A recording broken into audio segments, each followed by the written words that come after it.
Hey everyone, this is Elias from RefMatch Media, and today we're going to be taking a look at the 2024 Lexus LC500h. Now, if you're looking to make the sensible purchase of spending $100,000 on a sports car, yeah, this is the sensible one to buy. Let's go ahead and get started.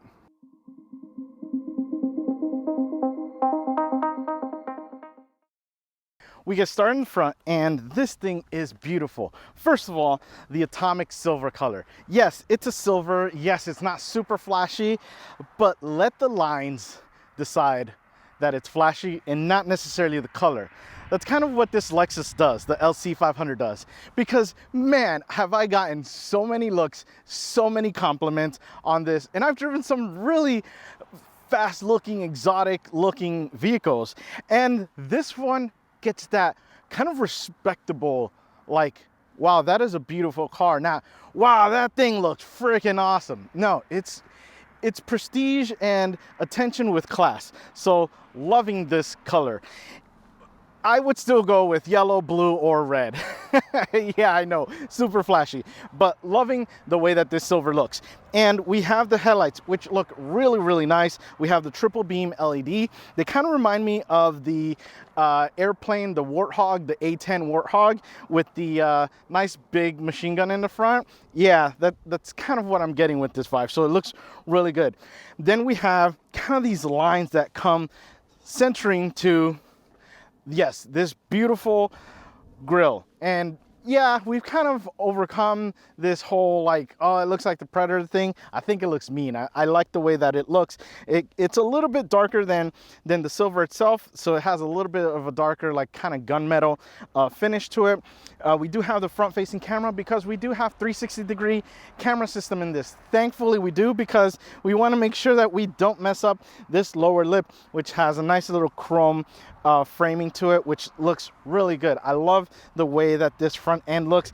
It's a big hood, it's a big front end, it's so sleek. Yeah, I just love this thing. It looks incredible.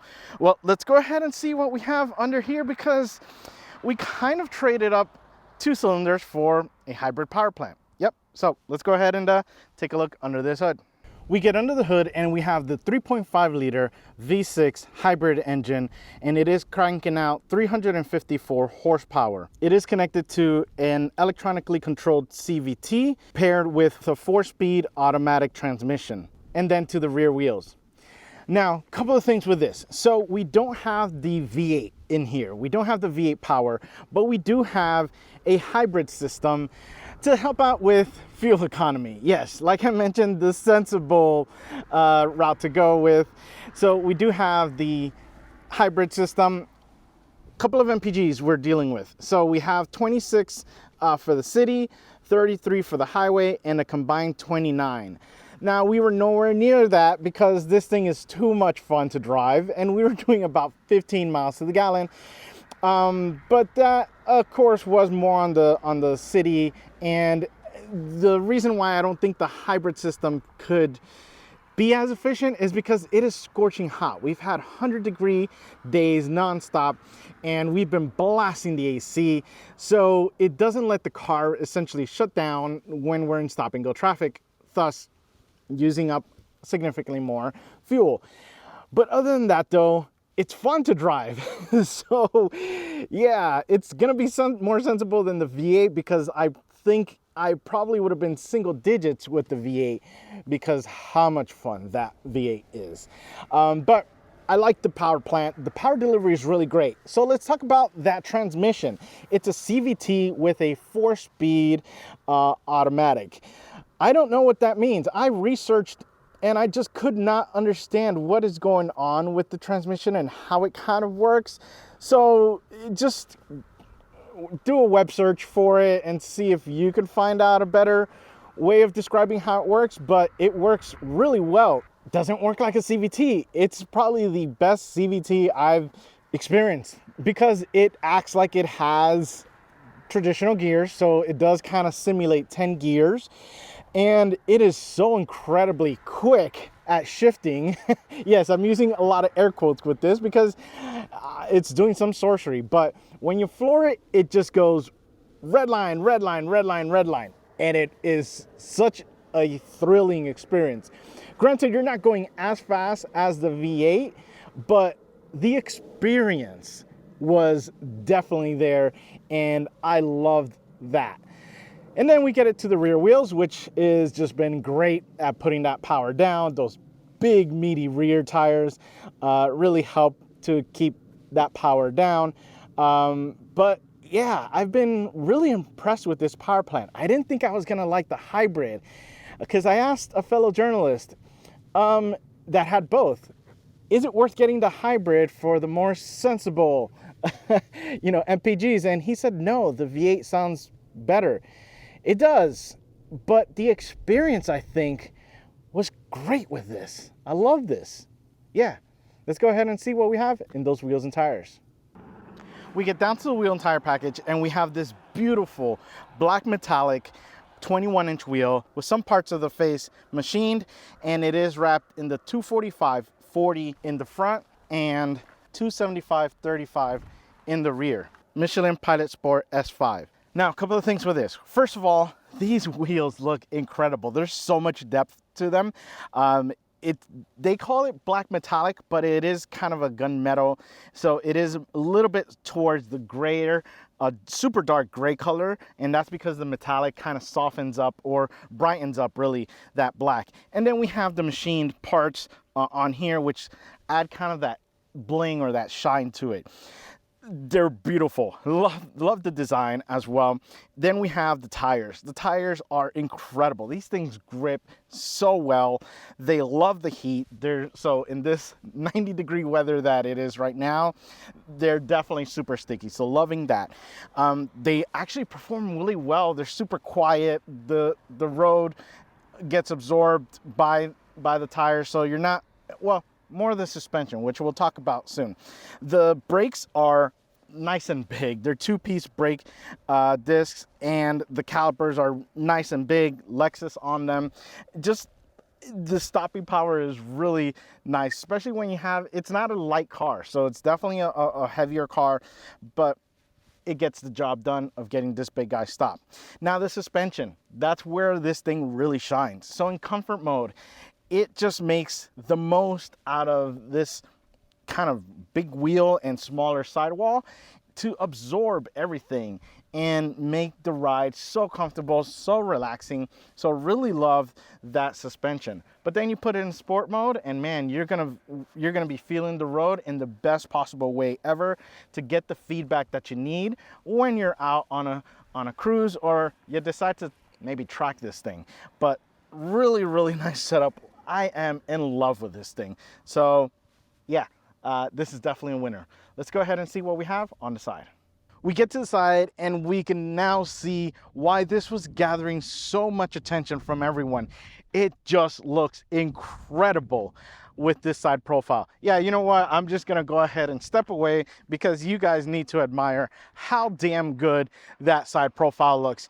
And it is so aggressive. So a couple of things I really like about this is it's got that Grand Tour, just super long hood on it there, so loving that.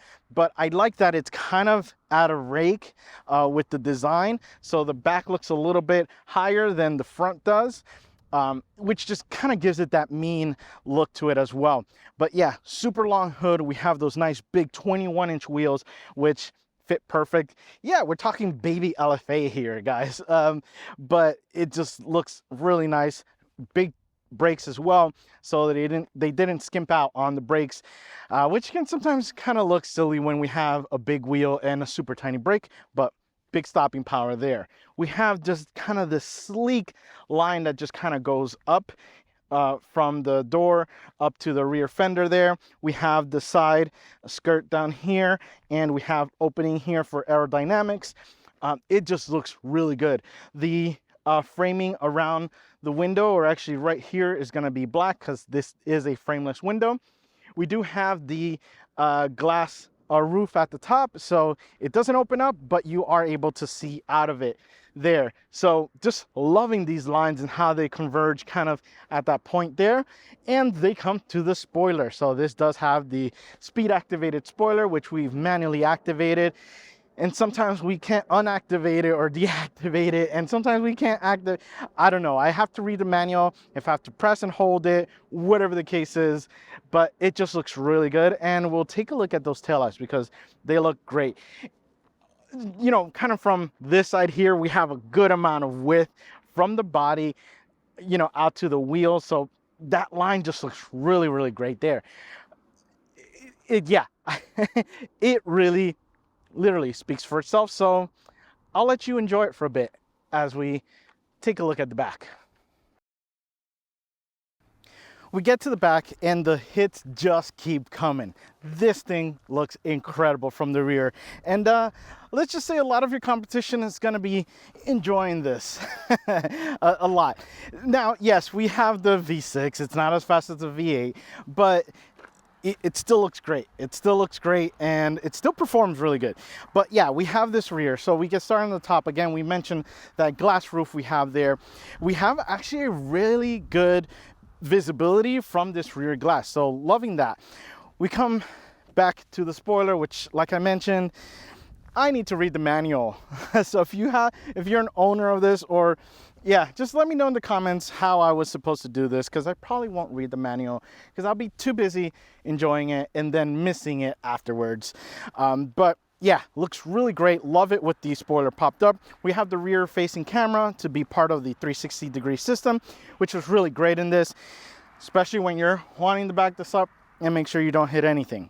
The taillights are incredible. So it has kind of this step depth to it, where the front one is the super bright, then it gets a little bit dimmer, and then the dimmest at the end, and it gives you this crazy cool depth view to it. So loving the way that looks. We have the LC500H badge. So yeah, you're gonna kind of give it away that you're hybrid a little bit with having this, and that you're not gonna have a roaring V8 under there, but it looks good. Love the bottom spoiler down here in the back, and we have the exhaust tips, which are not these. This is just a little covering. The actual exhaust is right in there. But yeah, that's kind of what you get in the back. So let's see what we have inside this trunk.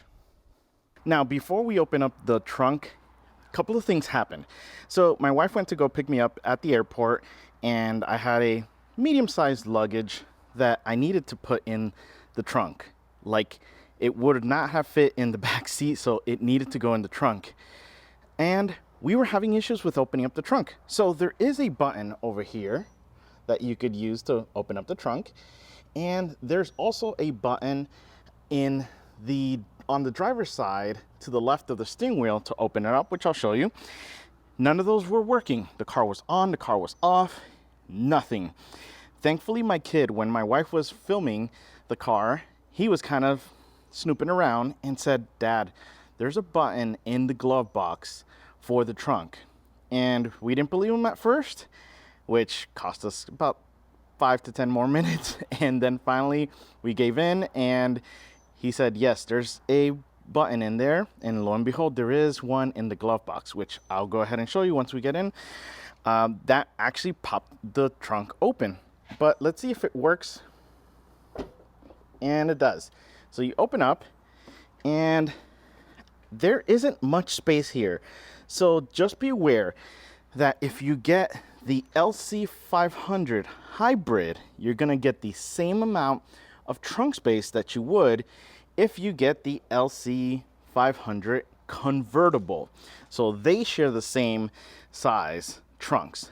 The LC500 coupe with the V8 gives you a deeper, so you are going to get a deeper trunk area. And yeah, let's just say I was kind of cutting it close with that luggage. So just be aware, it's gonna be for like a weekend bag, really. It's not gonna be anything super big that's gonna fit in here. And you can also open this up, and you're gonna see you do have the battery on here in the back, and we have little things like that. But that kind of, and then your toolkit right down here on there as well. But that pretty much sums it up for the very shallow, really, trunk. But yeah, let's go ahead and we close it, and that's what we get for the trunk. We go to open the door, and yeah, you do have to push that. We get that, and we get the awesome little Lexus badge up there. We go ahead and pull this, and we get some beautiful interior finishes. Till you realize this thing gets dirty really quick. And these aren't for me because I don't sit back that far because I'm short. But yeah, these things are a little tough to, looks like it's a little tough to keep clean. But I can tell you it's worth it because it looks so good, especially that blue. If you take a look, that blue finish is so good. We do have like a darker aluminum finish to this. So it's almost like a black chrome, but it's like a gunmetal finish, but looks really, really beautiful. And this blue is just spectacular. The feel to it is nice and soft as well. So I do love the finish we get there. And again, we have more of a white leather here. We have our controls here. And what was kind of interesting, we have 3 settings to save. So yeah, we're gonna be sharing this with 3 people. It's perfectly possible because they'll each have their own seating position. But yeah, that's pretty cool. And we have the Mark Levinson system here, which unfortunately, because of its placement, when you kind of get out of it, it's gonna get kicked. As you can probably see, it already has some scuffs on there. It's kind of, yeah, kind of a letdown, but it still looks nice. And then coming over to the door sill, we can see that blue plastic, that color continues, and it looks spectacular with some blue mats as well. Coming over to the seats, and these things look incredible. I love the finish to them. In white, yes, I know it's white, but it looks really good. These are actually surprisingly cleaner than the door, but looks really good. They're not super big boy friendly, so just be aware you may have to ease up on the tacos or the barbecue, but they look really good, super comfortable. You have heated option and you have vented option as well on these. So definitely a big fan of these. We take a look at the steering wheel, and this thing is really nice. So a couple of things. Obviously we have the blue on here. We have the dimpled leather on the side, and it's really good. It has a nice good grip to it. It is a little bit on the squishy side, so you do have that comfort on there. The ergonomics is okay. Only thing is that this kind of line is a little sharp for my hand, so it's kind of difficult to get kind of that grip there. But other than that though, it is really nice, and we have the softer part at the top and at the bottom. We do get the controls on the left hand side to essentially navigate the things on the gauge cluster, and we have the volume controls at the bottom. Just again, more menu options there as well, which we'll kind of get to that soon. And then on the right hand side, we do have like the cruise control, all those settings there, but we have the next track buttons here, which I kind of like. I kind of like that we have the infotainment kind of things at the bottom, so it is a cool kind of thing to it, so love that. But yeah, the leather itself is just so nice. Oh, and we have paddle shifters on here as well. Really good. Those are ergonomically placed. I think my hand fits better when I'm kind of sharing the my fingers obviously here on the paddle shifter as opposed to on the wheel itself. So I think the additional throw I have to kind of put back here is just a better ergonomics than just kind of here. So loving that on there. But yeah, that's kind of what you get with the wheel. We get to the gauge cluster, and when we turn it on, we can see, yeah, pretty cool animation. And it is an all digital display on there, which is kind of cool. Love the way that looks. We have a nice big tachometer in the middle, which we can see that it fired up the hybrid system, well, the gas part, and then it just shut down because it's just going to use the battery from the hybrid. So we have that gauge cluster there, and a couple of things I want to show you with this. So I push that button in the steering wheel and it moves it over to the side. That is the coolest thing ever. I love that animation. It's just really awesome. And then that's when you can just kind of get into the different things. So in the info, we obviously have the tire pressure, rear wing position, which we'll talk about. And yeah, just kind of essentially the drive information, that kind of stuff. Navigation, phone stuff, safety, all the good stuff that you can choose on there. And then when you're done, if you don't want to see that, you can go ahead and move it over and it'll show you essentially the charge on the left. Then obviously if you're being economical, and the power. So it's essentially your throttle, how that responds, or how you are behaving essentially, or not behaving really. But we have the gauge cluster in the middle with the tachometer, and depending on the drive mode, so we'll go ahead, no, not the EV mode. Let's see if I can remember where we have the drive modes. Oh yes, that's right.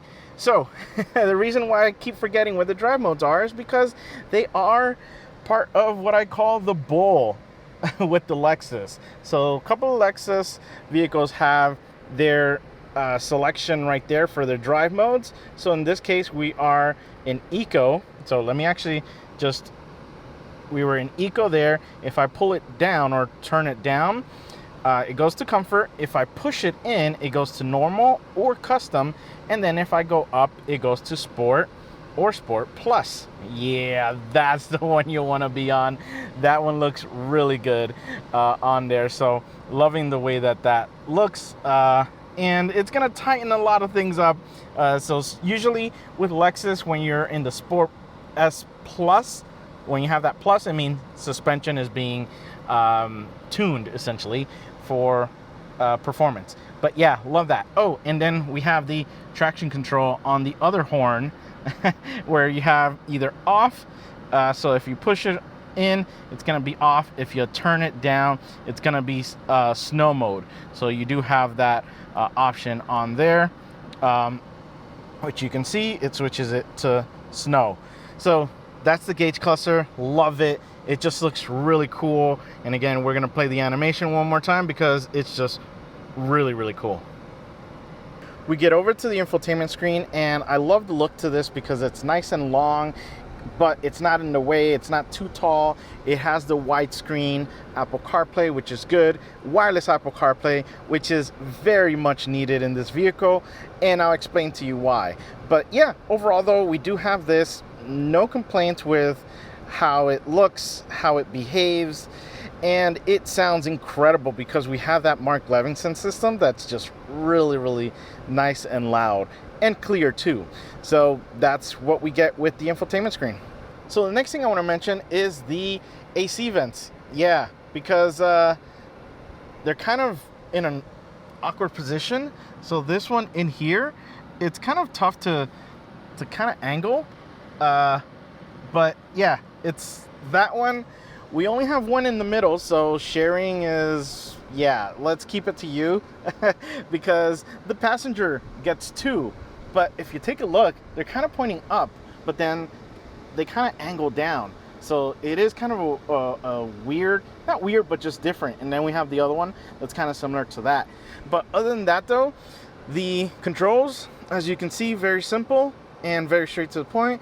I apologize if you can hear the AC. It is just hot right now. It is 100 degrees literally outside, and I need to film this, and we're gonna film it with AC on. But it's really, again, simple and straight to the point. Now we come down a little bit more, and we have one cup holder, which, as you can see, my wife has repurposed as her sunglasses holder because there is no actual sunglass holder in this at the top. So you can see we only get those things up here for essentially no storage, but we have her glasses there. And then we have the camera button here for the 360-degree system, which has been great because of the fact that this kind of nose is a little bit on the far side, so you want to make sure you don't hit the curb, or actually more of the kind of parking spot or the car in front of you. So love that we have that there. And again, we'll go ahead and activate it, and you can see it's going to do the 360-degree camera on there. But it's been great. I love it for the fact that we're not going to scratch or mess up any body panels on this vehicle. Yeah, we can see it's going to do the top view for that there. And then we come here and we have our, you know, next track kind of button there as well. We have our tune, and we have our volume knob, which I don't know, I've been kind of forgetting that this is there because I've just been using it on the steering wheel.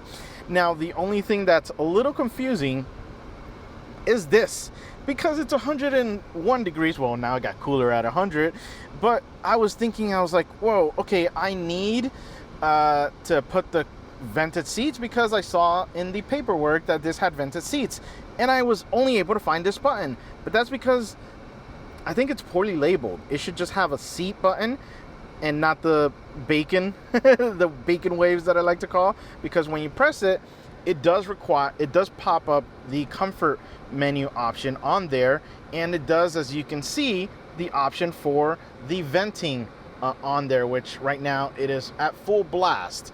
You can't really feel it that much, but for the sake of just having it on, I'll go ahead and do that. But again, it is 100 degrees outside, so just be aware that this button is the one for your venting and your heating. So it's not just the heating that it looks like right in there. We come over to the left hand side, and we have the Bespoke Build badge right in there, which looks really nice. Just adds that little prestige to this vehicle. And then we have our little shifter, which looks really good. I love the feel to it. It's super tiny. Apparently, if I recall correctly, this is also on the Prius, on the previous gen. I think the new one might have changed, which I'll be getting soon. And I'm actually excited about that one. But we have obviously our controls. So down to the left is going to be neutral, and then down is going to give us drive, and then down gives us manual, and then over and then up gives us reverse, and then you push the button for park.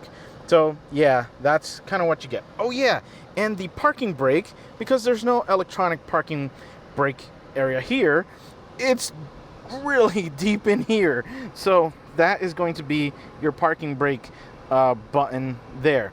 So yeah, that took me a little bit to find. And coming back to these controls, we have our brake hold, which has been awesome. I love it. Makes this Grand Tourer super easy to drive in everyday traffic. We have our EV modes, which we can never really get going because it is so hot, so it's constantly consuming the hybrid battery to keep the car cool. So unfortunately, I wish that were the temperature weren't as bad as it is to test that out. And then we have the spoiler, which has been kind of tricky because it's been kind of staying up, but then going down, but then staying up, even though it is speed dependent on that. So I don't know exactly how it's really been working. So we can see though, when I go ahead and I press it, it's saying that it's up. And I don't know if I'm supposed to hold it, but there you go, it's down, but then it goes back up. So it's just kind of weird because it's not behaving right. So not sure. I probably should have looked at the manual to figure that out, but either way, I like it up. It looks cool. It's such a subtle little thing, but it definitely makes a big difference. Now I kind of want to show you the mess that we had with the cables because, yeah, my wife has a USB-C connection and I have a Lightning connection. But yeah, there's these cables for your phones and there's no wireless charger, so you do have to use the cable to charge. We do have cup holders here, well, a cup holder. Then I don't know exactly what you would probably use this, maybe for the key area, but something really tiny on there for that. Or maybe put your phone. Yeah, I guess that would kind of work on there, but we have that. And this is actually pretty cool. So you push that button down and it brings it forward, and then you just kind of push it back. So it's kind of spring loaded, but then it has that gentle close. It just stupid little things like that that are just adding that little bit of extra. And then we open this up here, and we have our connection for USB-C and USB-A on there, so my wife and I can charge. We have a 12-volt adapter right in there, and we have a small amount, so you could probably just shove everything back here and be perfectly fine with, again, the limited amount of space that we have. But yeah, I think we can, yeah, that cleans things up, and let's spring load it. And the armrest was good, nice and comfortable, no issues with there. But again, for what I was basically doing was putting my phone on the little door area right in there. It just fits. It fits perfectly. So I can make sure that I don't forget, because I always seem to forget my phone when they are hidden away. When we go to the back seat, we do have to undo this, which is really nice finish to it.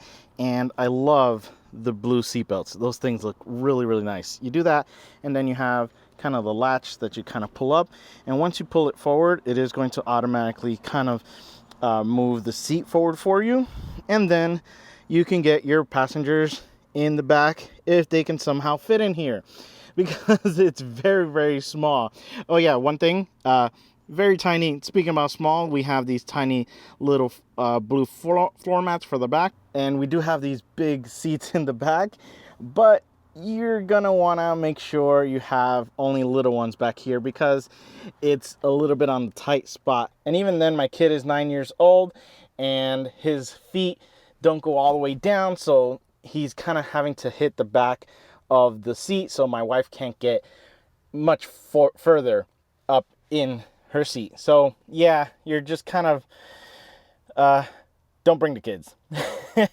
Have this for you and your loved one, literally one, or you know, have them and then just move this guy forward.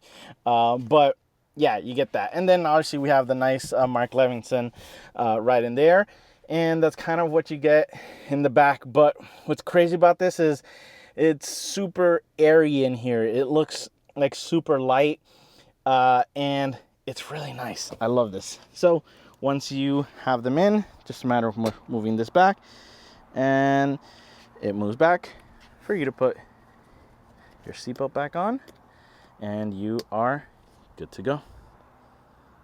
We go for a drive in the LC500, and the biggest thing with this is the comfort. So yeah, the seats are hugging me a little bit, but if I were to lay off the tacos and the barbecue for a bit, I feel it. I'm almost there to just sit nice and comfortable 100%. I'd say maybe I'm about 80-85% comfortable. But the big thing is you just kind of fall into things. Now it is a little bit on the smaller side, so just be aware that this is kind of concerning for anyone taller. I do have the seat all the way at the bottom, so that is concern for anyone that is taller than 5'6", 5'7", that I am. So the other thing as well is it's just such a relaxing drive. Again, it's a GT, it's a Grand Tour, so this is cross-country trip with you and one other person, because yeah, we saw it's a little tight in the back, but yeah, that's kind of what it really is. So let's go ahead, and we are right now in eco mode. We'll go along with the different drive modes, but we are in eco mode. We have the brake hold, which is nice. It's such a nice convenience to have. Unfortunately, we have to constantly be turning it on. It doesn't remember from the last time. But the suspension in this is really nice when you want it to be soft and comfortable, which is kind of what I need right now on this road, because this road is kind of bumpy. But once we get to the fun part, we're gonna pop that drive mode into S+, which tightens up the steering wheel. Now, tightens up the steering wheel, but also the suspension. Speaking about steering wheel though, I did find it a little bit on the softer side, a little bit on the dead side kind of thing, like a dead zone. Maybe that's kind of the comfort side of things, but even in Sport Plus, you were kind of feeling it. And it is a variable ratio steering wheel, so yeah, I think that's kind of where the ratio is slightly off there. I kind of want it to be a little bit heavier overall, but you know, highway cruising, it's so easy, it's so smooth. Everyday stop and go traffic, you may cause some accidents because everyone is going to be looking at you and not the road, which is well deserved because this thing is beautiful inside and out. Now, like I said though, the drive is really smooth, even with those big wheels. Like, I'm hitting some bumps right now and it's just absorbing them, and it's not transferring it to the cabin. But again, when we're in that Sport Plus mode, we definitely get that that basically communication of the road to your body, which is what you want when you are in a sport mode, or in a Sport Plus mode in this case. So it's definitely a nice setting for that. But yeah, you can see big bumps, small bumps. It really just swallows them up, which is great. That's kind of what you want in something like a Grand Tour like this, to really just enjoy the road, enjoy the scenic farms that we have here in Texas, and just have a good time. Now, right now we are in the eco mode, and we've been on that pretty much 90% of the time. I have popped it into Sport Plus a couple of times here and there, but it's been fine. It's been great. It shuts off the gas engine and puts it into EV mode. You know, comfort is going to do very similar, not as aggressive as eco, normal, custom, and so on. So right now, like I said, we're in eco mode. We're about to hit the fun part of this road, so we're gonna go ahead and put it in sport mode, and let's go ahead and put it in manual mode for the gears. Now, yes, we have a CVT in this, but it's like a 4-speed CVT. It's such a new technology, or different technology than your standard just kind of one transmission or one kind of band for, or belt for CVT. So I don't know. I tried looking up the information, but it said it's a 4-speed CVT. It simulates like if it has 10 gears, which is very true, because when you really hammer it,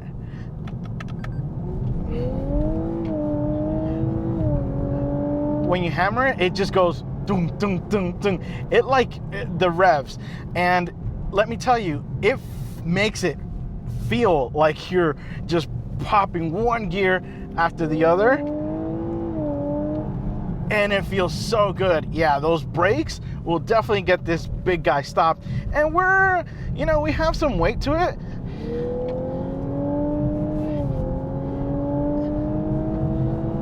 Yeah.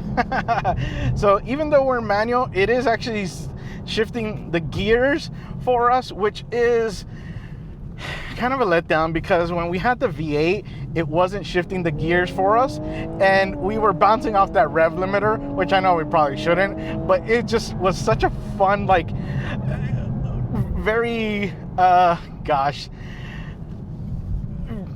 very teenager thing to do. Let's just put it at that. But that V6 doesn't sound too bad. Now, it doesn't pull like the V8, but it still has a good amount of pull for this. So yeah, we do have, like I said, simulated gears, which is kind of unusual for something like this, but it's good. I think this is the first CVT that I really, really love, because of how it just gives you that exhilarating sound of the next gear, next gear, next gear, next gear right away, when it's really, I guess, 4 gears, or I have no idea, or 4 speeds. Let's just name it like that. So let's see how we do with the 3-point stop. Drop a wheel a little bit, and then just kind of cut it here. Put it in reverse.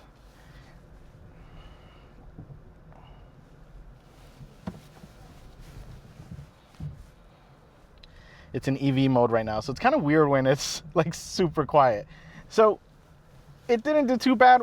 It is probably not the tightest turning vehicle, but again, that's kind of what you get with a actually really long Grand Tour like this. Okay, so now we are setting up our race box here. We've set it to our custom mode to see different miles per hour. We need to put this in launch control. So in order to do that, we go ahead and put it in Sport Plus. We put this in manual mode and we press and hold the traction control button till we get additional lights that turned on. Then we hold the brake 100%, hold the gas, and then go.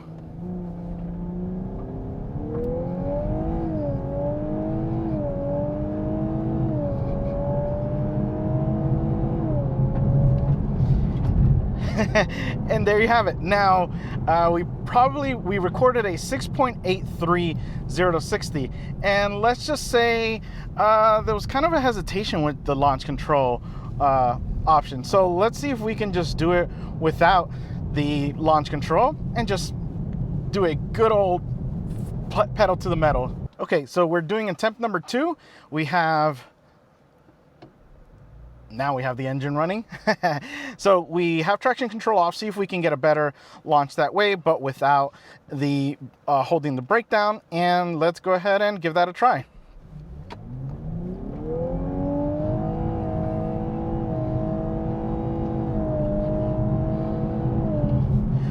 Yeah, significantly better. So launch control doesn't really work well with this. And yes, this is labeled as a launch control because it holds the RPMs at a certain amount. So it's not just a matter of, okay, it's just putting load on the transmission, so to speak. No, it actually goes, but 5.1, which honestly, it feels good. It feels good to have that speed. It sounds faster. I'll say that. It sounds faster, which gives you the performance or the perception that it is going faster than it is, even though we can still get a good amount of speed. Not as much as we would be roaring with that V8, which was a blast. But let me tell you, 90% of the times, yeah, well, the fuel that you'd save, granted, when you're spending $110,000 on a car, I don't think fuel usage or fuel cost is really a big of a concern. But I can just say that if you're wanting, how can I say this? What LC500 would I get? Or what would you get? So let's break it down like this. Let's go ahead and switch back to eco mode. We'll go back to drive and let's have a chat. So here's how I'm gonna break it down. If you're wanting an LC500 and you need a convertible, go with that. The convertible was exhilarating and you get the V8. So you get really something that's loud, you get something that is flashy with the convertible top down, you get the most fun. You get the least amount of trunk though. And then that's when we talk about the LC500H. So the hybrid. If you go hybrid, you can only go hardtop.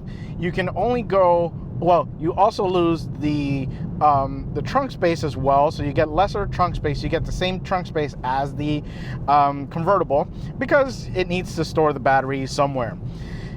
And then we get just the standard, I say standard, but it's still a great ride, which is the LC500 with the V8 hardtop. You don't want to deal with hardtop issues along the lines because it's not just Toyota or Lexus. It's, with age, seals get, worn, things like that with sun, especially here in Texas. It's brutally hot. That kind of thing, that's when you go with the hardtop. What would I do? I think if I were not sensible and had the money to spend, I'd go V8 convertible. If I want to be a little bit more sensible in my financial decisions, I'd probably do this, the LC500H, because it was pretty good and it made me behave a lot more because I was playing the MPG game of, let's see, can I get more MPGs out of this? And granted, we did kind of hit a peak of about 15 to 16, so it's not much more. But I bet you if I had the V8, we'd probably be in the single digits because it's that much fun. But do I want one? Yes. Do I need one? Yes. Am I gonna get one if I win the lotto? Yes, because this is the sensible sports car to get, because you have that Toyota Lexus reliability, but you still have a lot of fun. This is one of those Toyota Lexus vehicles that they just say, let's have some fun. Let's see what we can do.